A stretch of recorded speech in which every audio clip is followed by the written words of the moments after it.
इस वाले वीडियो में एक स्पेसिफिक क्वेश्चन आंसर करना चाहता था, खासकर उन स्टूडेंट जिन्होंने अभी एग्जाम दिया।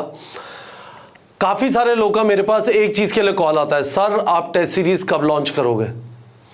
उनका कहने का ये मतलब है, जो मुझे समझ आता है जब मैं बात करता हूँ, अभी टेस्ट दिया, टेस्ट में सिलेक्शन नहीं हुआ, इसका मतलब ज़्यादा टेस्ट देना है। अब ये लॉजिक मुझे समझ नहीं आता है ना। सोचो ज़रा, मैंने अभी टेस्ट में ख़राब किया तो मैं सिर्फ टेस्ट लिखूंगा। भाई संडे के टेस्ट में, 17 जुलाई के टेस्ट में, और अभी 7 दिन हो गए या 14 दिन हो जाते हैं या 2 महीने हो जाते हैं, ऐसा क्या सिग्निफिकेंटली डिफरेंट हो जाएगा कि आपका परफॉर्मेंस सिग्निफिकेंटली इंप्रूव कर जाएगा।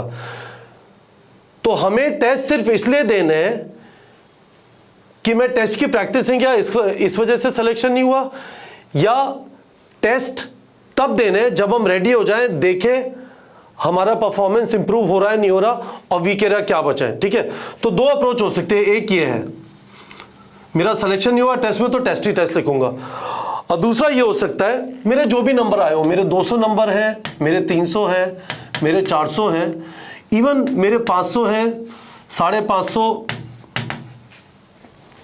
मेरा अप्रोच मेरे हिसाब से ये होना चाहिए, यदि मैं आपकी जगह पे हूं, मैं स्क्रैच से काम करूंगा और अपने वीक एरिया स्ट्रॉन्ग करूंगा।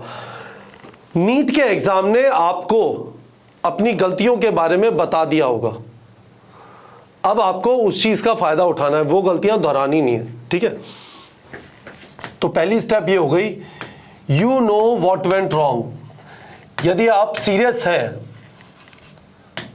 तो अभी तक सोचा नहीं है, इस चीज के बारे में सोच लीजिए, उसके बिना तैयारी चालू मत करिए। पहली चीज ये है।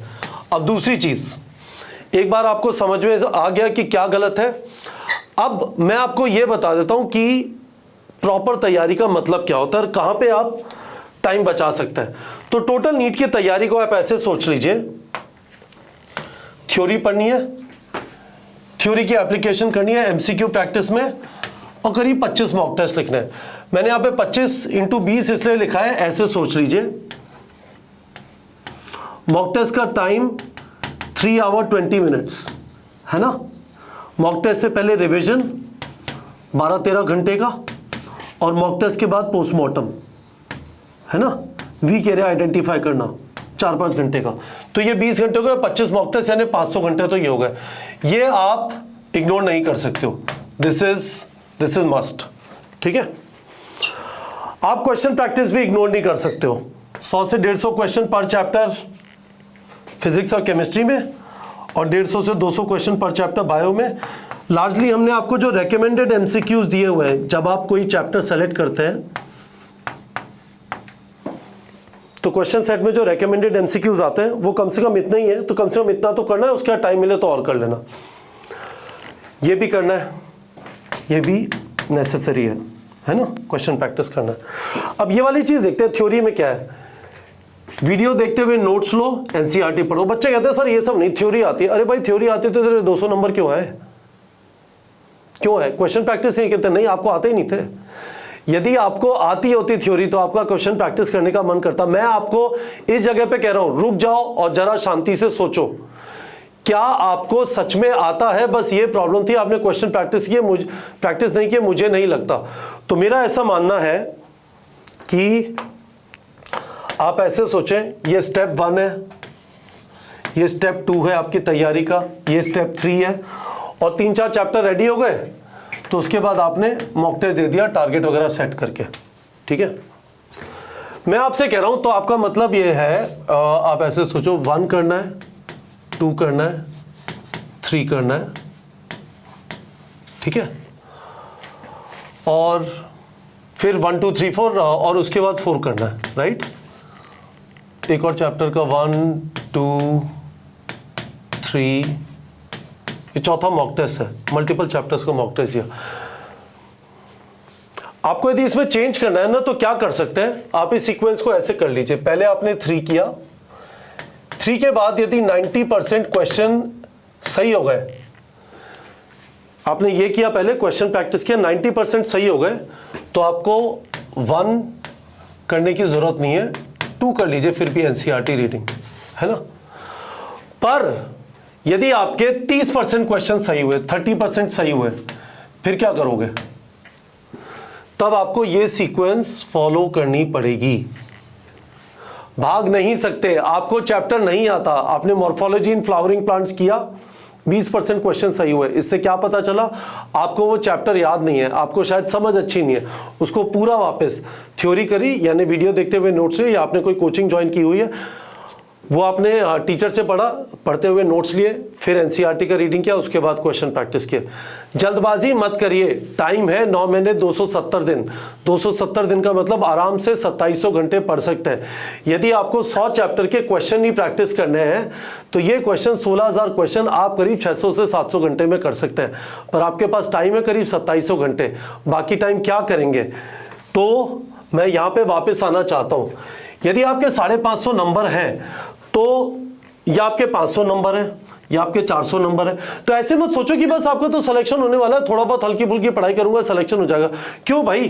550 से हमारा टारगेट 675 क्यों ना हो, 500 से हमारा टारगेट 675 क्यों ना हो, 400 से हमारा टारगेट 675 क्यों ना हो। जब टाइम मिला है तो अच्छी तरह से फ्रॉम स्क्रैच क्यों ना पढ़ा जाए।